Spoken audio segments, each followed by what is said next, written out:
আসসালামু আলাইকুম প্রিয় বন্ধুরা। ইনি হচ্ছে আমার আলেপ ভাই।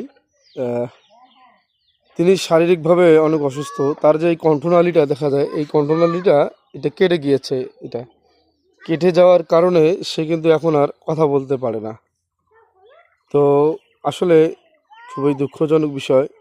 এটা বাড়ি, যে বাড়ির যে অবস্থা দেখেন, অত্যন্ত গরিব, দিন মিলে দিন খায়। চিকিৎসা করার মতো তেমন কোনো তার আর্থিকভাবে সে অনেক দুর্বল, চিকিৎসা করার মতো কোনো ব্যবস্থা নেই।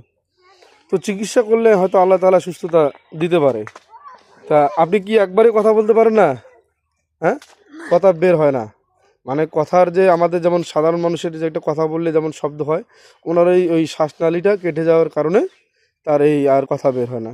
তবে চিকিৎসা, উন্নত মানের চিকিৎসা এবং ভালো মানের চিকিৎসা করালে, অপারেশন করালে হয়তো আল্লাহ তাআলা তাকে সুস্থতা দান করে দিতে পারে। তো উনি আসলে অনেক গরিব, কাজ করে দিন মিলে দিন খায়। তার চলার মতো তেমন কোনো ব্যবস্থা নেই। কোনো সদৃদয়বান ব্যক্তি যদি তাকে সাহায্য এবং সহযোগিতা করতে চান, ওনার বিকাশ নাম্বার বা ওনার যোগাযোগ নাম্বার আমি মোবাইল ফোনে দিয়ে দিব। হ্যাঁ, যদি কোনো সদৃদয়বান ব্যক্তি থাকেন তাহলে তাকে সহযোগিতা করবেন। সবাই ভালো থাকবেন, সুস্থ থাকবেন। আল্লাহ হাফেজ।